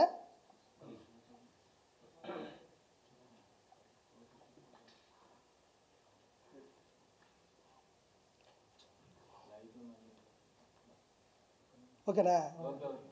అంటే ఈ సునీల్ కుమార్ యాదవ్ అనే వ్యక్తి ఎర్రగంగిరెడ్డి, దస్తగిరి, భాస్కర్ రెడ్డి, తర్వాత అవినాష్ రెడ్డితో పాటు మన వివేకానంద రెడ్డి గారిని చంపిన కేసులో ప్రధాన నిందితుడు. ఆల్రెడీ అతని మీద కేసు ఫైల్ ఉంది, ఎప్పుడు జైలుకి వెళ్తారో తెలియదు. ఈ సునీల్ కుమార్ యాదవ్ అనే వ్యక్తి, ఓకేనా, ఈ సునీల్ కుమార్ యాదవ్ అనే వ్యక్తి భారతీ రెడ్డి గారితో ఫోటో దిగున్నాడు. ఇదే సునీల్ కుమార్ యాదవ్ అనే వ్యక్తి అవినాష్ రెడ్డితో కూడా ఫోటో దిగున్నాడు. మీరు కాబట్టి ఫేస్బుక్లోకి వెళ్ళి చూసుకోండి. అంటే ఈ సునీల్ కుమార్ యాదవ్ అనే వ్యక్తి వైఎస్ వివేకానంద రెడ్డి గారి హత్యలో ప్రధాన నిందితుడిగా ఉంటే, ఇప్పుడు ఈ మర్డర్ చేయించింది జగన్మోహన్ రెడ్డి గారు సతీమణి. ఆ సినిమాలు చెప్తారు, పోకిరి సినిమాలో నేను అమితాబ్ బచ్చన్తో తీసుకున్న ఫోటో ఉంది, సచిన్ గారితో తీసుకున్న ఫోటో ఉంది. నాకు వాళ్ళకి ఏ సంబంధం ఉండదు, కానీ వాళ్ళకే నాకు ఈ సంబంధం లేదని తెలియడానికి 30 సంవత్సరాలు పడుతుంది. అప్పటికి నేను ఆ కేసు ఎట్టనే కొట్టిస్తేస్తాన్న పరిస్థితి తప్ప, ఆ సునీల్ యాదవ్ భారతిరెడ్డి గారితో ఫోటో దిగున్నాడు, అవినాష్ రెడ్డి గారితో ఫోటో దిగున్నాడు. అంటే ఫోటోలు దిగితే అది ప్రథమ సాక్ష్యమా? ఫోటో అనేది ఏముందండి, ఒక ఒక ఒక పిక్చర్ అది. వాళ్ళందరూ కూర్చొని మందు తాగుతూ వాడిని వేసిరని ఏమన్నా వీడియో ఉందా, లేకపోతే ఏమన్నా ఆడియో ఉందా? లేదు కదా. కాబట్టి నేను చెప్పేది ఏంటంటే, నేను ఒకటే కోరుకుంటున్నా, ఏదో రాష్ట్రపతి పరిపాలన కావాలా, నేను ఢిల్లీలోకి ఇచ్చి మాట్లాడతాను. నేను ఒకటే మాట్లాడుతూ ఉండా, ఎవరైనా చచ్చిపోతే బెంగళూరు ప్యాలెస్లో కూర్చొని మందు హక్కుంటా, బెంగళూరు ప్యాలెస్లో కూర్చొని మంచి ఓటకా వేసుకుంటా తాగతా, ఎవరైతే చచ్చిపోతే చెప్పండి, శవం శవం అని పెడితే చెప్పండి, కార్లు వేసుకొని వచ్చేస్తా, అక్కడ మాట్లాడేస్తా అంటున్నాడు జగన్మోహన్ రెడ్డి. నీకు దమ్ముంటే, నువ్వు నిజంగా వైఎస్ఆర్సీపీ అధ్యక్షుడు అయితే, నువ్వు నిజంగా మనిషివి అయితే, నీకు దమ్ముంటే అసెంబ్లీకి వచ్చి మాట్లాడు. ఎవరన్నా చనిపోతేనో, ఎవరన్నా బాధలో ఉంటేనో అక్కడికి వెళ్ళి చనిపోయినోడేమో వైఎస్ఆర్సీపీ, చంపినోడేమో టీడీపీ అని మాట్లాం కాదు.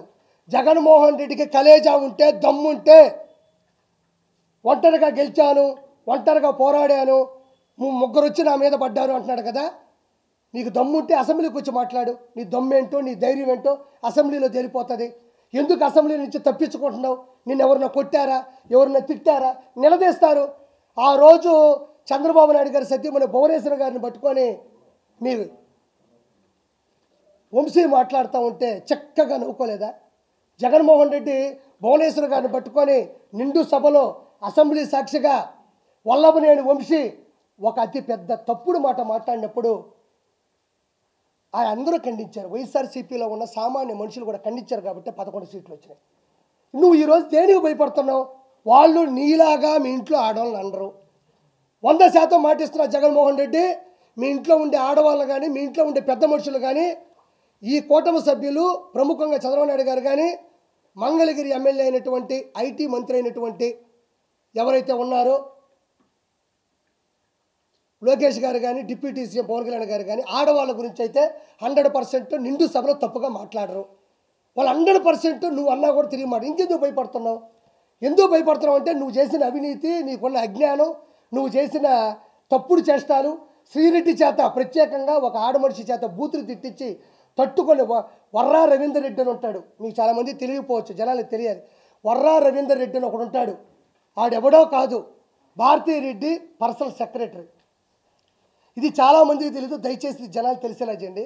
వర్రా రవీందర్ రెడ్డి అని ఉంటాడు, వైఎస్ భారతీ రెడ్డి గారి పర్సనల్ సెక్రటరీ, పిఏ. ఆ వ్యక్తి రియల్ టైం గవర్నెన్స్లో ఒక జాబ్ తీసుకొని 80,000 శాలరీ ఇప్పించి, ఆ వ్యక్తి ఫేస్బుక్లో మీరు వెళ్తే అతను ఫేస్బుక్లో పెట్టిన పోస్టులు చూస్తే మీరు అందరూ బిత్తరపోతారు. చాలామందికి తెలియదు అది. నేను అవి చూపిద్దామని కూడా ప్రింట్లు తీసుకొని అవి చదివాలన్నా, ఒకవేళ మీరు తీసి ప్రచురించాలన్నా కూడా మన కళ్ళలో నీళ్ళు తిరిగిపోతాయి. అంత దారుణమైనటువంటి బూతులు. ఒక వైఎస్ భారతీ రెడ్డి గారి పర్సనల్ సెక్రటరీ ఒక చిన్న పదవి తీసుకొని అతను పెట్టిన పోస్టులు కానీ మీరు ఫేస్బుక్లో చూస్తే మనం కళ్ళలో నీళ్లు వస్తాయి. మా అమ్మ సాక్షి, వెంకటేశ్వర సాక్షిగా చెప్తున్నా.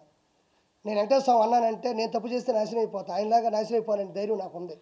వర్రా రవీందర్ రెడ్డి అని ప్రజలందరికీ చెప్తున్నా. ఫేస్బుక్లోకి వెళ్ళి మీరు చూస్తే ఆ బూతులు గాన మీరు చూస్తే, మనం మగాళ్ళం కదా, మనం అందరం ఎక్కడో దగ్గర కలిసినప్పుడు సరదాగా ఏదో 2-3 అంటాం కదా, మనం అసలు పనికిరాం. ఆ బూతులు చూస్తే మీకు కళ్ళల్లో నీళ్లు ఆగవు.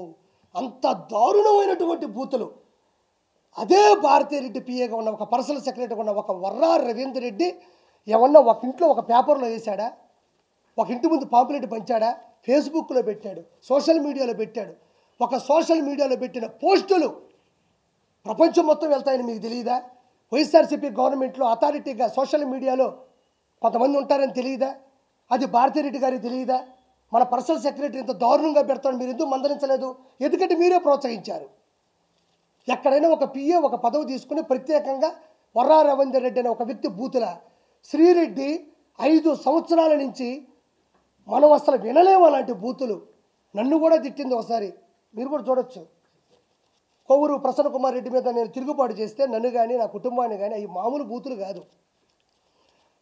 మీరు గవర్నమెంట్లో ఉండి ఒక హోదాలో ఉండి శ్రీరెడ్డిని 4 కేసులు పెడితే మేము కేసులు పెట్టమన్నా పెడతాం.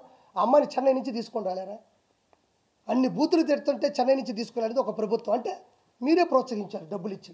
బోరుగడ్డ అనిల్ పవన్ కళ్యాణ్ గారి కుటుంబాన్ని తిట్టిన తిట్లు, మన తిట్లను మాత్రం వదిలేయాలి, వాటిని గుర్తు చేసుకోకూడదు. అంత అవమానంగా ఉంటాయి ఆ మాటలు. ఎవరు తిట్టించారు? వాడు ఏమన్నా ఒక పబ్బులో తిట్టాడా, నలుగురు ముందు తిట్టాడా, ఒకటి విని చెప్పడానికి? సోషల్ మీడియాలో చక్కర్లు కొట్టింది అది. ఆ రోజు వైఎస్ జగన్మోహన్ రెడ్డి ఏం చేస్తూ ఉన్నాడు? పంచి ప్రభాకర్ ఆ విధంగా తిడతా ఉంటే ఏం చేస్తూ ఉన్నాడు? మీకు తెలియదమ్మా, కొన్ని కోట్ల రూపాయలు, కొన్ని వేల కోట్ల రూపాయలు జగన్మోహన్ రెడ్డి ఖర్చు పెట్టింది కేవలం సోషల్ మీడియాకే. ఎవరైనా పర్లే, ఇప్పుడు బాబాయ్ కానీ అన్న కానీ ఎవరైనా సరదాగా నాకు చంద్రబాబు గారు అంటే ఇష్టం అంటే చాలు, మీ ఆవిడ ఫోటోలు ఆల్మోస్ట్ ఫేస్బుక్లో లాగేసుకుంటారు. వాళ్ళకి ఎక్కడి నుంచి మూర్తి నగ్నంగా ఉండే ఫోటోలు అతికిచ్చేస్తారు. అంత కొంతమంది సూసైడ్ చేసుకున్నారు, చెప్పలేకపోతున్నారు. కాబట్టి జగన్మోహన్ రెడ్డి పత్రానికి రీజన్స్ ఏంటి? నా భయం ఏంటంటే ఓడిపోయారు ఆర్పీ గారు, మనం మాట్లాడక్కర్లేదని నేనేం అంటోలే. ఇక్కడ సమస్య ఏంటంటే ఒక రాజ్యసభ సభ్యుడిగా ఉన్నవాడు ప్రజలకి తీర్పు ఇవ్వాలి, నేనే తప్పు చేయలేదు అని. అతను ఖచ్చితంగా DNA టెస్ట్కి వెళ్ళాలా, లేదంటే అతను తప్పు చేశాడని చెప్పి ఒప్పుకోవాలా? ఒప్పుకుంటే ఏ శిక్ష చేస్తారో నాకు తెలియదు, అంత నాలెడ్జ్ నాకు లేదు. జగన్మోహన్ రెడ్డి 100% ప్రజలు ఆయనకి 40% ఓట్లు వేస్తే అంటున్నారు. 40% ఓట్లు నీకేసినప్పుడు 40% ఓట్లు నీకేసినప్పుడు ఆ ప్రజల తరపున అసెంబ్లీకి వచ్చి పోరాడకుండా పులివెందులో గెలిచావు, రాజంపేటలో గెలిచారు, అరకులో గెలిచారు, పాడేరులో గెలిచారు, దర్శిలో గెలిచారు, ఎర్రగొండపాలెంలో గెలిచారు, పొంగనూరులో గెలిచారు, తంబాలపల్లిలో గెలిచారు, మంత్రాల్లో గెలిచారు, ఆలూరులో గెలిచారు. ఈ 11 మంది అసెంబ్లీకి వెళ్ళకుండా పోతే మిమ్మల్ని గెలిపించిన మనుషులు ఏమవ్వాలని ఈరోజు నేను ప్రశ్నిస్తున్నా. 11 మంది కాదయా, ఒక్కరు గెలుస్తారు. ఆ ఒక్కడైనా అసెంబ్లీకి పోయి వాళ్ళ సమస్యలు అక్కడ చెప్పడానికే కదా అసెంబ్లీ ఉంది. మెంబర్ ఆఫ్ లెజిస్లేటివ్ అసెంబ్లీ వీళ్ళందరూ ఎందుకున్నారు? శాసనకర్తలు ఎందుకున్నారు? శాసనసభ్యులు ఎందుకున్నారు? అంటే నువ్వు పోకపోగా 10 మందిని చెడగొట్టి వాళ్ళు ఎంతో కష్టపడి వాళ్ళ నమ్మి 11 నియోజకవర్గాల్లో ఓట్లు వేసి గెలిచారు. వాళ్ళు ఆ 11 నియోజకవర్గాల్లో ఉండే జనాలు ఈరోజు నమ్ముకున్నారు ఆ 11 మందిని. వాళ్ళు అసెంబ్లీకి పోకపోతే నిన్ను నమ్ముకొని వస్తే ఆ 11 నియోజకవర్గాలు ఏమవ్వాలని ఈరోజు జగన్మోహన్ రెడ్డిని నేను ప్రశ్నిస్తున్నా. నీకు దమ్ముంటే, నీకు ధైర్యం ఉంటే, నీకు కలేజా ఉంటే, నేను ఒక్కడే వచ్చానంటున్నావు కదా, నీకు దమ్ముంటే అసెంబ్లీకి రా. నువ్వు అసెంబ్లీకి రా, నేను మాటిస్తున్నా నా పార్టీ నుంచి. నువ్వు భువనేశ్వర్ గారు అన్నట్టు, రాయపాటి అన్న గారిని అన్నట్టు, అదేవిధంగా పాపం ఉండవల్లి అనుష గారిని అన్నట్టు, మంగళపూడి అనిత గారిని అన్నట్టు దయచేసి మా ప్రభుత్వం అనదు. మాకు సంస్కారం ఉంది. మేము ఏ రోజు ఆడవాళ్ళ గురించి అసభ్యంగా మాట్లాడాలి, అసభ్యంగా చిత్రీకరించలేదు. నీ భయం ఏంటంటే మీ ఆడవాళ్ళ జోలికి రాము. ఒకటే మందల రాజకీయంలో నువ్వేం తప్పు చేసావు, నువ్వేమో అగాజ అంటే ఎంత అజ్ఞానంగా ప్రవర్తించావో, ఎంత దారుణాలు చేసావో వాళ్ళు ప్రశ్నిస్తారు. నువ్వు కూడా వచ్చి ప్రశ్నించు. మన 7,000 రూపాయలు పాపం మనందరికి కూడా పింఛన్లు ఇవ్వడం జరిగింది. ఇప్పుడు చెప్పారు మనిషి 15,000 రూపాయలు అన్నారు. ఏం వచ్చాగవా జగన్మోహన్ రెడ్డికి? షుగర్ ఏ లెవెల్లో ఉందో నాకు అర్థం కావడంలే. జస్ట్ నెల 10-15 రోజులైందమ్మా. మొన్నే పాపం 14-15 లక్షల కోట్ల రూపాయలు అప్పు పెట్టి ప్రజాధనాన్ని ప్రజలకు చాలామంది తెలియదన్నా, ఈ భూమి మీద పుట్టిన ప్రతి ఒక్కడికి భూమి మీద ఒక హక్కు ఉంటుంది. కొండలు ప్రకృతి వనరులే. ఋషికొండ దేవుడి సన్నిధితో సమానం. 7 ఋషుల పైన యాగాలు చేశారంట. తిరుమల కొండ నాశనం చేశాడు. ఒక కొండ లేదు, ఒక ఇసుక లేదు. ఈరోజు రోడ్లు మీకు వేయలేదని మీరు ఫీల్ అవుతున్నారు. రోడ్లు వేసేసారని సంతకాలు పెట్టి వాళ్ళు ఎప్పుడు వేల కోట్లు లక్షల కోట్ల డబ్బులు తీసేసుకుంటారు.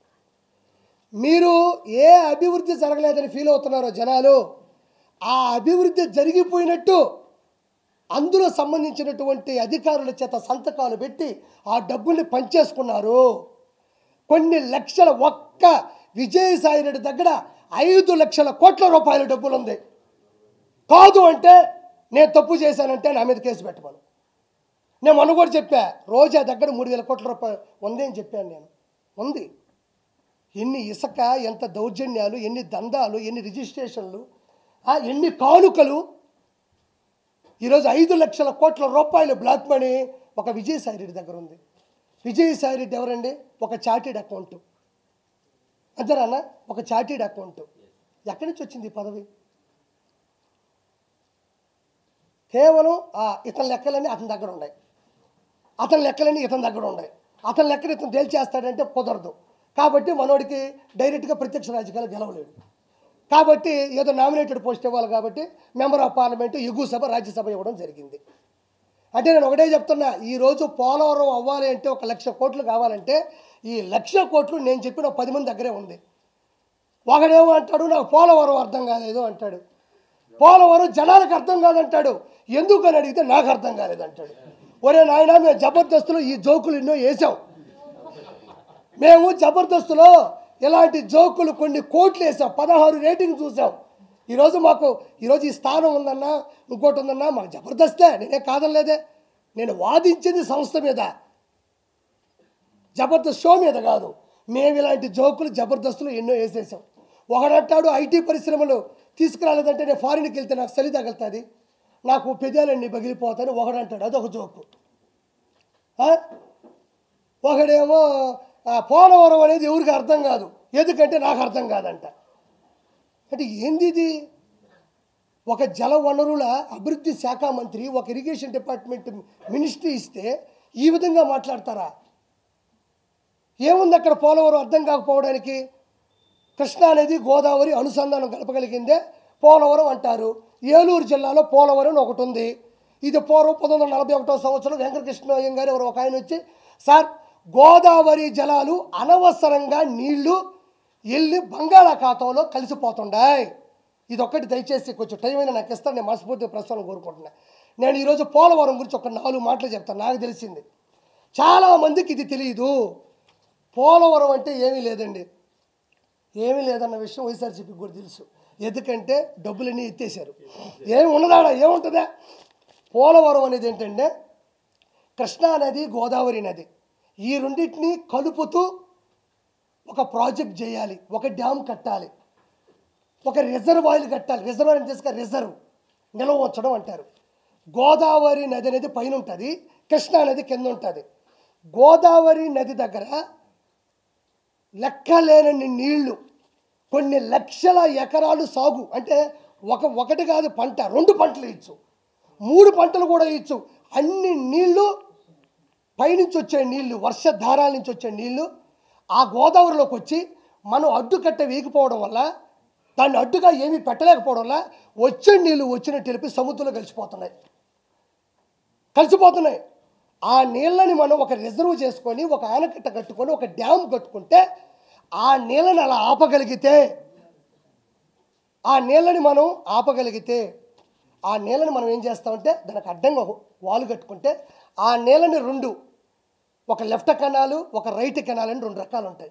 ఆ నీళ్ళని 2 వైపులకు మళ్ళిస్తే ఒక పక్క విశాఖపట్నం ఒక 3 లక్షల ఎకరాలకి సాగునీళ్ళు ఇవ్వచ్చు, తాగునీళ్ళు ఇవ్వచ్చు, కర్మాగారాలకి, పరిశ్రమలకు కూడా మనం నీళ్ళు ఇవ్వచ్చు.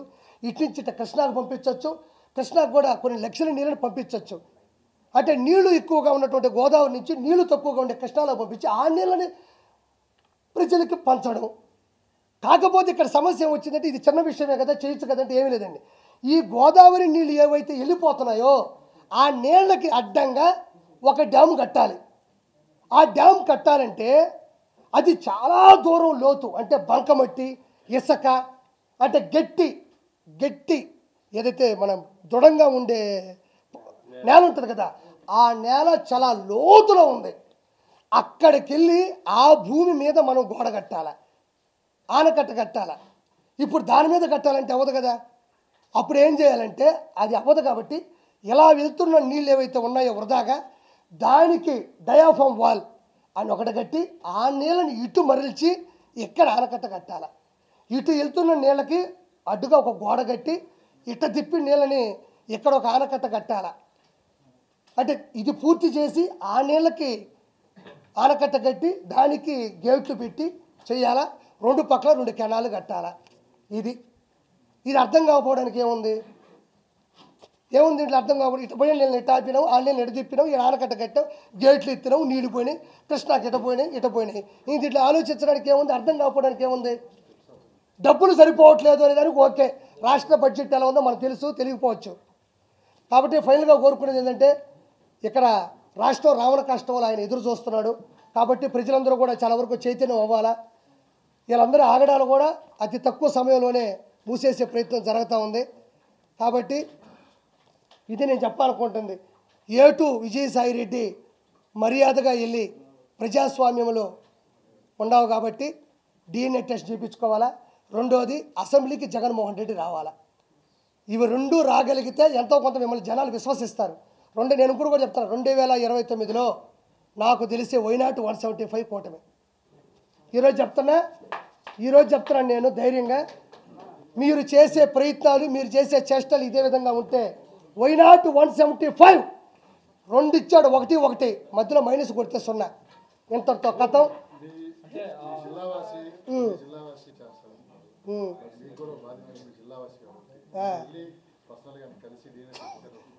మా ఇద్దరికి ఏదైనా ఉందనా?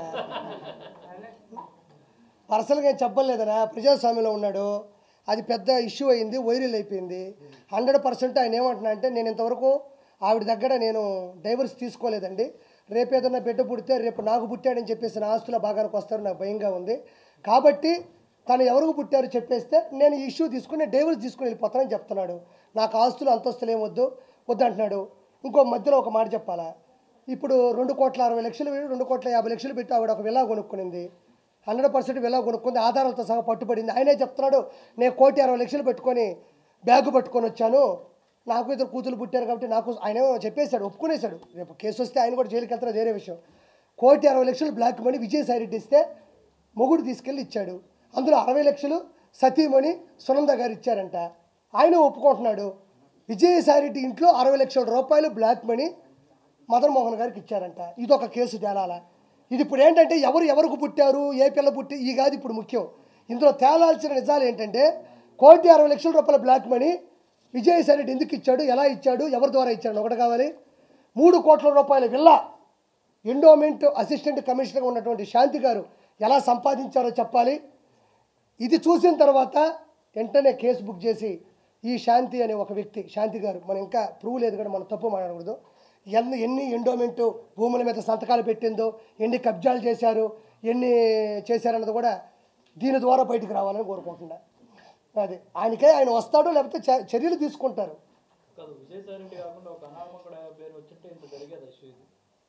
ఒక అనామకుడు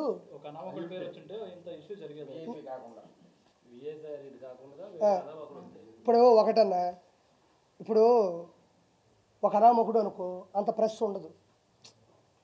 ఇప్పుడు కోర్టులో చాలా కేసులు ఉన్నాయి, ఫ్యామిలీ కేసులు ఉన్నాయి, సివిల్గా ఉన్నాయి, క్రైమ్లు ఉన్నాయి, అన్నీ ఉన్నాయి. మీరు ఎవరిని తీసుకెళ్ళి మైకి పెడతారు? మీరు అంటే మీరే చెప్పండి. మీరు మైకి తీసుకెళ్ళి మీరు ఎంత ఆసక్తంగా ఉందా, ఎంత ఆనందంగానే చూస్తారు అంతే. ఓ ప్రెస్ వచ్చిందంటే దేనికి వస్తుంది? అందులో విషయం ఉందనే దానికన్నా వివరణ ఇచ్చేవాడు ఎవడని ఉంటుంది అంతే.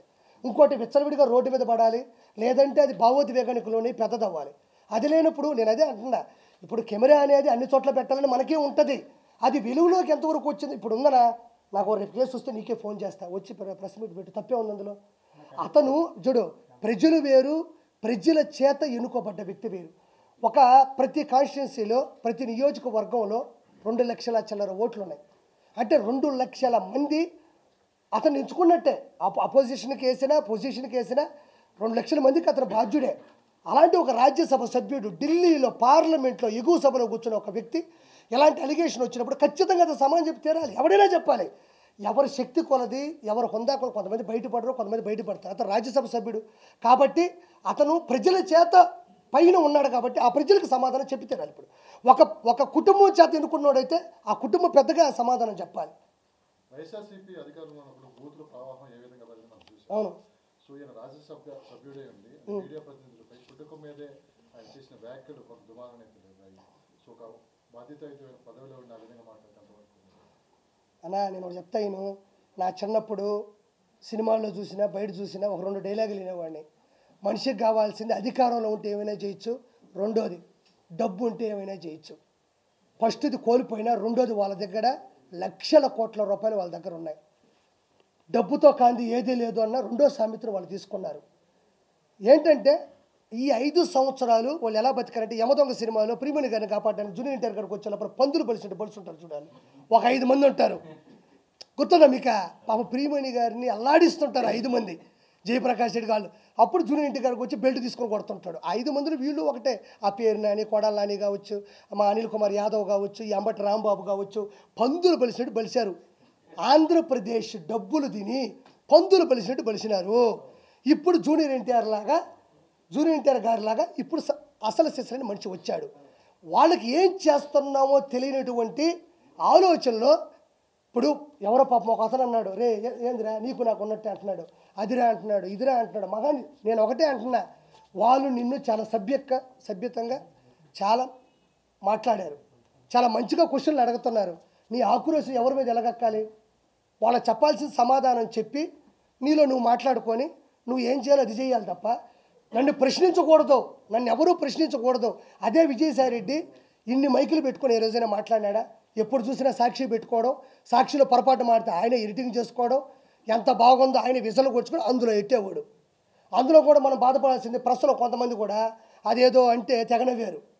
యూనిటీ మీలో మిస్ అయితే మీరు కూడా అందరికీ చీప్ అవ్వడం అనేది చాలా చిన్న విషయమే, మనమే సంగడం అయిపోతాం.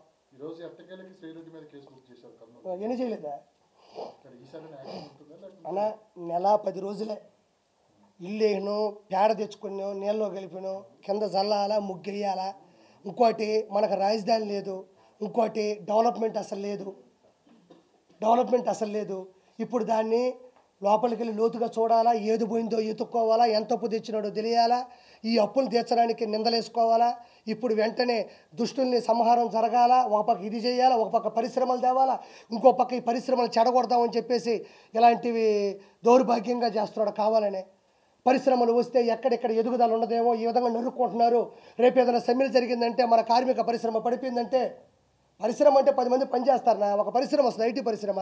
ఈ విధంగా నరుక్కుంటా సమ్మెలు చేసుకుంటా ఉంటే లక్షల కోట్లు పెట్టుబడి పెట్టి లక్షలు సంపాదించాలనుకున్న ఏ పరిశ్రమ మూతపడిందంటే ఆ పరువు పోద్దనుకుంటారు. ఇలా అసభ్యంగా ఇలా మైలేజ్ తగ్గిస్తూ ఉంటే ఏం జరుగుతుంది మీకు తెలియదు ఏముంది. కాబట్టి పరిశ్రమలు మీరు నమ్మరుగానే వాళ్ళు నిజంగా చాలా దృఢమైన సంకల్పంతో ఉన్నారు, తండ్రి కొడుకులు ఇద్దరు కూడా. వాస్తవంగా నాకు తెలిసి చెప్తాను, నేను పార్టీ సభ్యుడిని కాదు. వాళ్ళు పరిశ్రమలు తెస్తున్నారు, మంచి పరిశ్రమలు. ఈ విధంగా ఈ పనులు చేయడం వల్ల కొంచెం వాళ్ళు ఇబ్బంది పడుతున్నారు. నేను అందుకే అంటున్నా, ప్రజలు ఉత్తేజితమయ్యి తల్లిదండ్రులకు ప్రతిరోజు మనం చెప్తానే ఉండాలి. అధికారంలోకి వచ్చి 30 రోజులు అవుతుంది, 30 మర్డర్లు జరిగాయి ఆంధ్రప్రదేశ్లో. ఇది లోకేష్ గారు రెడ్ బుక్లో ఉన్న స్క్రిప్ట్ ప్రకారం జరుగుతుందని చెప్పి వినిపిస్తున్నారు. రెడ్ బుక్ అంటే ఏందన్నా? ఎర్ర పుస్తకం అంటే ఏందన్నా? దానికి చెప్పలేదు సమాధానం. ఏదో పెద్ద ఈయన కాబట్టి సాధించాడు ఎర్ర పుస్తకం. రెడ్ బుక్ అంటే ఏంటంటేనమ్మా, రెడ్ బుక్ అంటే ఏంటంటే ఏముంటుంది, ఎవడైతే తప్పు చేశాడో లా ప్రకారం బయలా వాళ్ళని కేసులు పెట్టంటే ఏదో తోసి కాదు, ఏ తప్పు చేస్తారో ఆ తప్పుని వెలికి తీసి వాళ్ళకి శిక్షించడం. సోషల్ మీడియాలో ఇప్పటి వరకు మనం చూస్తుంది ఏంటంటే ప్రభుత్వం వచ్చి ఇంకా నెల 15 రోజులు అవ్వాలి, కానీ క్రైమ్ రేట్ ఎక్కువ పెరిగిపోయింది ఆంధ్రప్రదేశ్లో. గల్లీలో మర్డర్లు జరిగిపోతున్నాయి, కానీ ఇలాంటి ప్రాపకాండ ఎక్కువ జరుగుతుంది. ఇది ఎంతవరకు నిజం ఉందంటారు? నేను చెప్తున్నానండి, చనిపోయే ప్రతి వ్యక్తి వెనక జగన్మోహన్ రెడ్డి రాక్షసత్వం ఉంటుంది. జగన్మోహన్ రెడ్డి గంజాయి ఇచ్చి మనుషులను చంపించేసి అతనే వచ్చి పరామర్శిస్తాడు. ఎప్పటి వరకు జరిగిన వినాలా, ఎక్కడ వరకు అడవి వినాలా, అది ఇటు వచ్చి అందరం కలిసి మాట్లాడదాం. ఒకటి చెప్తున్నా, నా మాట నమ్మండి, ఎప్పటి వరకు జరిగిన ప్రతి హత్యలో జగన్మోహన్ రెడ్డి రాక్షసత్వం ఉంది, జగన్మోహన్ రెడ్డి ప్లాన్ ఉంది. జగన్మోహన్ రెడ్డి కోసం ప్రాణాలు ఇవ్వడానికి సిద్ధంగా ఉన్నారు లేదు నాకు తెలియదు, కానీ వాళ్ళ ప్రాణాలని బలి తీయడానికి జగన్మోహన్ రెడ్డి సిద్ధంగా ఉన్నాడు. మనం 2 గ్లాసులు తాగితేనే పిల్లల దగ్గర చెప్తూ కొట్టించుకుంటాం, ఏం మాట్లాడో మనకే అర్థం కాదు. అలాంటిది గంజాయి తాగితే ఓడి ఏం ప్రవర్తిస్తాడో, ఓడి ఎలా ప్రదర్శిస్తాడో మనం 4 రోజులు ఉంటుందంట ఒక గంజాయి తాగితే, అంత వేసుకుంటే నోట్లో. అలాంటిది కత్తితో నరకుతున్నా కూడా బాధ భయం ఉండదు. ఆ రక్తం చూస్తే మన కళ్ళు తిరగవు. మనం ఏదో పబ్జీ ఆడినట్టు, ఏదో ర్యాపిడ్ ఫైర్ ఆడినట్టే ఉంటుందంట. అది నాకు కూడా తెలియదు, నేను ఇప్పుడు తాగలేదు. ఎవరు? నేను కూడా చెప్తా, ఢిల్లీ మన అయింది, మా సన్న అయింది, నాది అయిపోద్ది. అదే మాటలు 100 చెప్తా, నా పోయినాటు 175 అన్నాడు. ఏదే యాడికి పోయినాడు?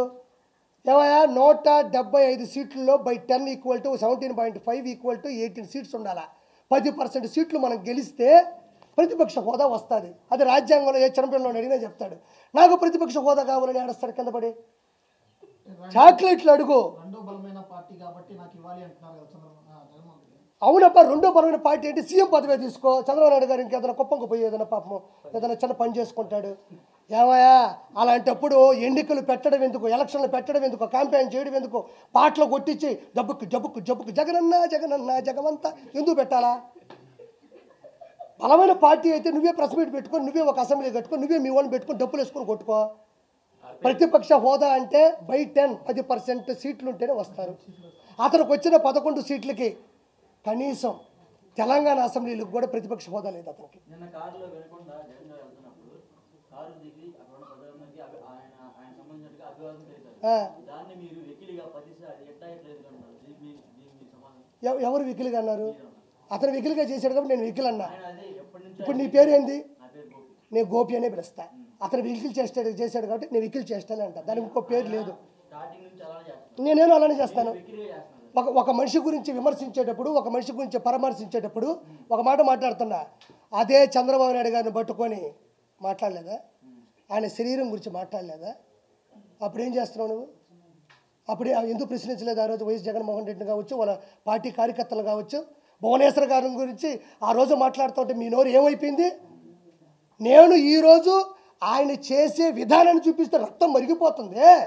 ఆ రోజు భువనేశ్వర్ గారిని పెట్టుకొని నిండు సభలో ఒక ఆడ మనిషిని సంస్కారంగా మాట్లాడిన వ్యక్తులు ఆ రోజు వల్లభనేని వంశీ మాట్లాడిన మాటలు నా నోటుకుండా చెప్పాలా? ఆ రోజు ఎందుకు ప్రశ్నించలేదు? ఒక బాడీ ఇలా చేస్తాడంటేనే రక్తం మరిగిపోతున్నప్పుడు ఆడవాళ్ళ గురించి మాట్లాడుతున్నప్పుడు ఏం చేస్తున్నావు నువ్వు? ఆ రోజు జగన్మోహన్ రెడ్డి ముందాగావా? ఆంధ్రప్రదేశ్కు ముందే పడుకున్నావా ఏంది? రాయపోటు అరుణ్ గారి గురించి వర్రా రవీంద్ర రెడ్డి పెట్టిన కామెంట్లు చూపిస్తా, వాటికి సమాధానం చెప్పు. రా నా పక్కన కూర్చో, ఇద్దరం కూర్చుందాం. శ్రీరెడ్డి పెట్టిన బూతులు నీకు నేను వినిపిస్తా. నువ్వు జస్ట్ నేను ఎలా అంటేనే నీ ఫీల్ అయిపోయినప్పుడు ఆడ మనిషిని అవయవాల గురించి, ఎస్పెషల్లీ రొమాన్స్ గురించి నేను ఇట్టంటే వచ్చిందా? రా నేను చూపిస్తా. నువ్వు నేషనల్ మీడియాని తీసుకొస్తావు, నువ్వు నాతో ఎదురుగా కూర్చో, నేను మాట్లాడడానికి ఒక్కదాని సమాధానం చెప్పు. నాకు చూద్దాం. బాడీ షేములు నీకు బొళ్ళు రండి సార్, బొళ్ళు వచ్చింది, గంట గంట గంట గంట కూర్చోలేవు నువ్వు, ముసల్లా కొడక అన్న. వినండి సార్, ఏం తప్పే జరిగింది తెలియాలి కదా ప్రజలకి. ఆయన అడిగాడు, నేను సమాధానం ఇవ్వాలిగా. నేను తప్పించుకుని వెళ్ళాల్సిన అవసరం ఏమన్నా? మామూలు బూతులు ఈ రోజు కాదండి, రేపైనా అవే మాట్లాడతారు అసెంబ్లీలో వాళ్ళు. ఈ రోజుతో ఆగిపోతుంది. వెండిపోటు పొడిచాడు, గుండెపోటు, ఈ రోజుతో ఇవి ఆగబో. నన్ను అడిగాడు కాబట్టి నేను ప్రశ్నిస్తుండా. చంద్రబాబు నాయుడు గారిని వయసు తారతమ్యాలు లేకుండా ఎన్ని బూతులు మాట్లాడినారో. పవన్ కళ్యాణ్ గారి గురించి 3 పెళ్ళిళ్ళు మాట్లాడుతుంటే ఏమైపోయింది? 3 పెళ్ళిళ్ళు సభ్య సమాజంలో ఆయనకు నచ్చల. విడాకులు తీసుకున్నాడు, బయల్లా లాయర్ని పెట్టుకున్నాడు. వాళ్ళు పడ్డారు, వాళ్ళు ఏదో పెళ్లి చేసుకున్నారు, పిల్లకాయలు కనుక్కున్నారు.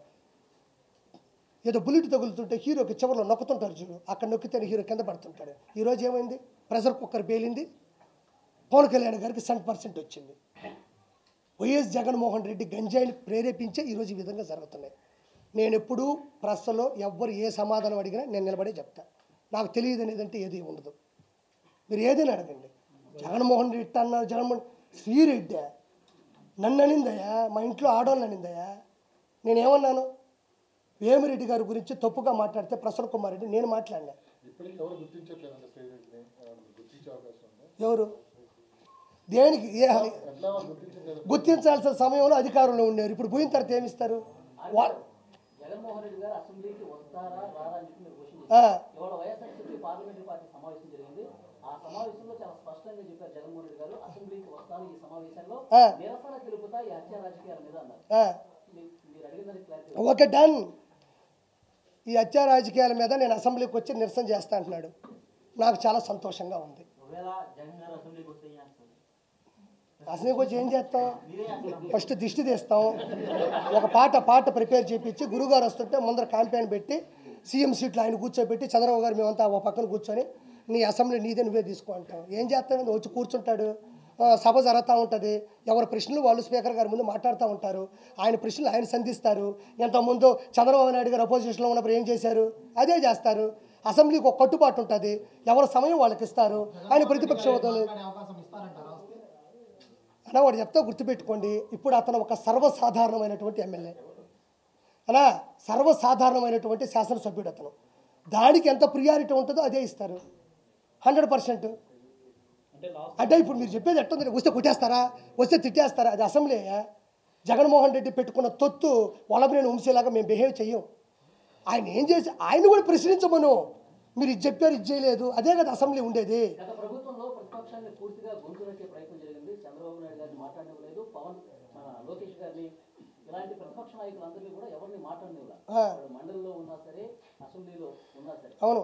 ఇప్పుడు జగన్మోహన్ రెడ్డి గారిని కూడా ఆ పార్టీకి సంబంధించిన ఆయనతో పాటు ఉన్న మిగతా 10 మంది ఎమ్మెల్యేలు కూడా ఇట్లాగే అణగదొక్కే ప్రయత్నం జరుగుతుందా, లేకపోతే వాళ్ళు మాట్లాడే అవకాశం కల్పిస్తుంది? ఇగో ఈయన అడిగిన క్వశ్చన్ ఏంటంటే ఆ మూలం అడగబట్టి ఈ పక్కన మీకు చెప్తున్నా.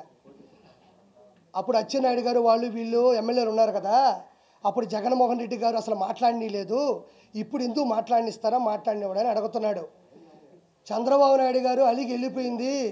మీరు 2014 నుంచి 19 దగ్గర ఏమి పోలవరం ప్రాజెక్ట్ చేశాడు అవి అడిగిన దానికి సమాధానం చెప్పలేక కాదు. ఇంట్లో ఆడవాళ్ళని దారుణమైన మాటలు మాట్లాడుతుంటే తట్టుకోలేక నిండు సభలో ఇంకా ఆడవాళ్ళని అక్కడ ఇంకా మాటలు అనిపించలేక వెళ్ళిపోయినాడు. చట్టసభ అనేది ఎలా జరగాలంటే, అసెంబ్లీ అనేది ఎలా జరుగుతుందంటే, వీళ్ళకు ఒక సమయం ఇస్తారు, వాళ్ళకు ఒక సమయం ఇస్తారు, వీళ్ళు మాట్లాడాలి. అది ఎవరికైనా ఇవ్వాల్సిందే. ఇప్పుడు 11 మంది వచ్చారన్న, ఈ 164 మంది మాట్లాడుకుంటే ఏముంటుంది? అదే మన చుట్టాల సభ అవుతుంది. చట్టాల సభ ఎందుకు వస్తుంది? అదే వాళ్ళు మాట్లాడతారు, వాళ్ళు చెప్పేది వాళ్ళు చెప్తారు, వీళ్ళు చెప్పేది వీళ్ళు చెప్తారు, వాళ్ళు వినేది వీళ్ళు వెళ్తారు, అన్నిటికీ సమాధానం ఉంటుంది. ఇప్పుడు ఢిల్లీ వేదికగా ధర్నా చేస్తారంట ఆర్పి గారు.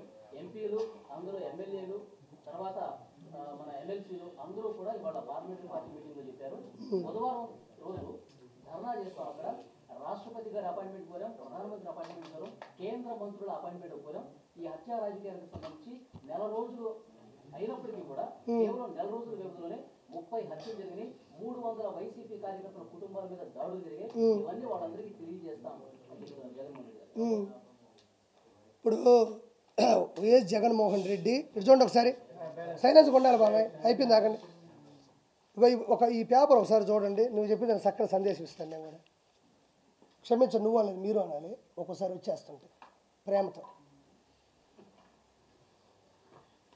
కనబడుతుందా లేదా? ఇదే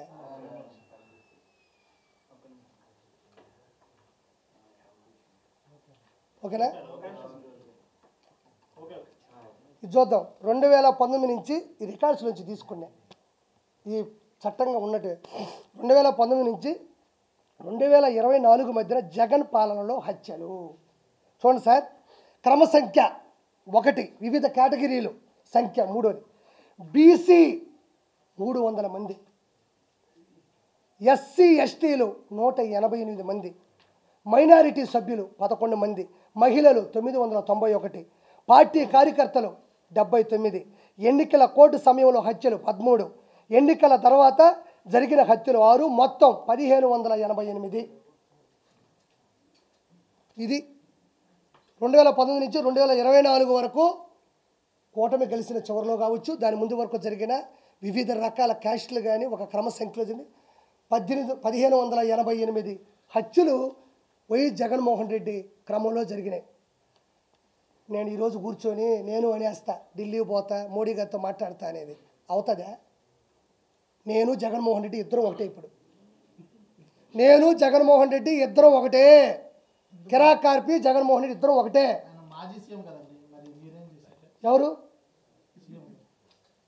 ఇప్పుడు మాజీ సీఎం అయితే, మాజీ ఉంటే ఎంత తేడా వస్తుంది తెలుసు నీకు? ఇప్పుడు నేను మాజీ సీఎం అంటున్నాడన్న, ఇప్పుడు అవును నేను అంటున్నానబ్బా, నా ఆలోచన దృష్టిలో జగన్మోహన్ రెడ్డి నేను ఒకటే. నేను ఏం చేయలేడు, ఆయన ఏం చేయలేడు. ఏమన్నా చేస్తే ఇంకో ప్రెస్ మీట్ పెడతా, నేనే మాట్లాడతా. ఏమీ చేయలేడు, చెత్తకాయలు కూడా రాలవయ్యి చెప్తున్నాడు కదా. మనిషి చచ్చిపోతే 15,000 ఇచ్చారా, 15,000 ఇచ్చారా, 15,000 ఇచ్చారా? అక్కడ తెలియదు ఆ మనిషి వ్యక్తిత్వం ఎలా ఉంది, సైకలాజికల్గా ఎలా ఉంది. గుర్తుపెట్టుకో, ఇంకో 3-4 మంత్స్లో జగన్మోహన్ రెడ్డికి శస్త్రచికిత్స ఎర్రగడ్డలో కావాలి. ఇప్పుడు నుంచే టోకన్ తీసుకుంటే చాలా మంచిది, అందులో నో డౌట్. సీఎం పదవి ఉండగా జగన్మోహన్ రెడ్డి గారికి ఎక్కడికైనా వెళ్ళాలన్నా పరదాలు కట్టుకుని అక్కడ చెట్లన్నీ చేశారు. అవును, నిన్న అదేం లేదు, మరి ఎలా వెళ్ళారంట? ఏది నిన్న వినుకొని వెళ్ళారు కదా సార్. ఇప్పుడు పరదాల్లో లేవని ఎవరు చెప్పారు మీకు? పరదాల్లో లేకపోతే 10 మంది ప్రెస్ మీట్ పెట్టి మాట్లాడుతున్నప్పుడు మధ్యలో మాట్లాడితే తటకన కోపం ఎందుకు వస్తుంది నీకు? అది పరదాలు కాదా? 10 మంది ఉన్నారా ఇక్కడ? ఇదిగో ఇవన్నీ ఉండవు. ఇదిగో ఇక్కడ మాహా ఉంది, బిగ్ టీ ఉంది, TV5 ఉంది, ABN ఉంది.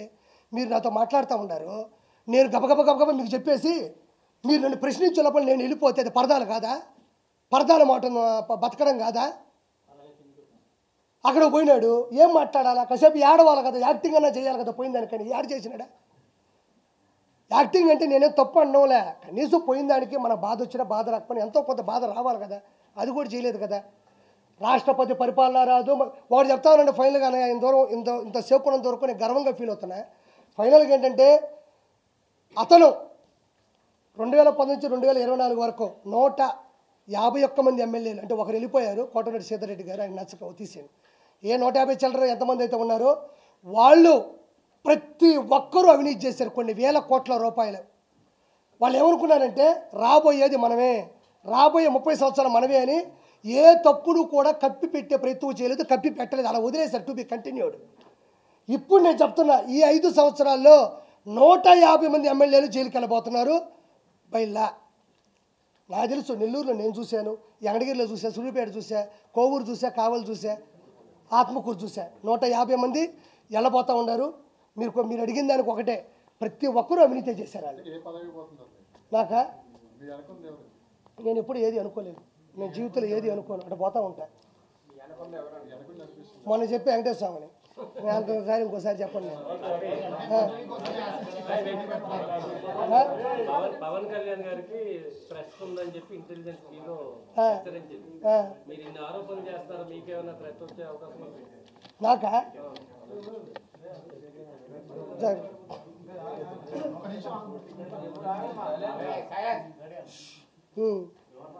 అన్నయ్య అడిగిన క్వశ్చన్ అంటే మళ్ళీ నేను మీకు చెప్పాలి, ఎందుకంటే అరిచేసినారు మధ్యలో. ఏం లేదన్నా, ఇప్పుడు పవన్ కళ్యాణ్ గారికే ఇంటెలిజెన్స్ రిపోర్ట్ ఇచ్చి థ్రెట్ ఉంది, మరి నీకు లేదా అన్నాడు. ఆయనకే ఉన్నప్పుడు నాకు ఎందుకు ఉండదు? ఏం స్వామి, అంతమంది బాడీ గార్డులు ఆ విధంగా క్యాడర్ పెట్టుకొని ఆయనకే ఉన్నప్పుడు నాకెందుకు ఉండదు? నన్ను మెడయించి చంపదాం అనుకుంటారు. ఆ దైవ సంకల్పం నా సంకల్పం కాబట్టి బతుకున్నాను అంతే. ఇది 100% కరెక్ట్, అందులో నో డౌట్. సరే, లాస్ట్గా నిన్న జగ్గిరెడ్డి గారు ఎక్కడెక్కడి నుంచో తిప్పుకొచ్చి చిరంజీవి గారి ఫ్యామిలీ కట్టించారు ఏదో సంగారెడ్డి నుంచి. ఏంటి ఎక్కడ ప్రపంచంలో ఏది జరిగినా చిరంజీవి గారి ఫ్యామిలీకి ఎందుకు తగిలిస్తారు? ఏముందలేండి, ఇప్పుడు ఒక మనిషి మీద ఇగో ఉండొచ్చు. ఇప్పుడు ఆయన పార్టీ పెట్టి వెళ్ళిపోయినా కూడా ఏమి అంత అజాత శత్రువుగానే ఉన్నాడు తప్ప ఎవరు నా మాట అనేది లేదు. కాబట్టి నా 4 మాటలు మాట్లాడితే తగిలిస్తే బాగుంటుందని ఉద్దేశం అంతే. పోసాన గారికి చిరంజీవి గారికి ఏం సంబంధం? శ్రీరెడ్డి చిరంజీవి గారికి ఏం సంబంధం? అనవసరమైన సంబంధాలన్నీ ఆడాడే జరుగుతుంటాయి. ఆడ బీఆర్ఎస్కి టీడీపీ, మన బీఆర్ఎస్కి వైఎస్ఆర్సీపీకి ఏం సంబంధం? వాళ్ళ కడుపు మండింది కాబట్టి వాళ్ళకి. ఇదిగో అన్నా అన్నా చివరిగా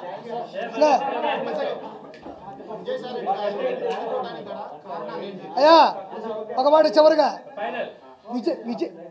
విజయసాయి రెడ్డి గారు ఓడిపోవడానికి కారణాలు ఏంటి అన్నాడు. కారణాలు కాదు, దారుణాలు.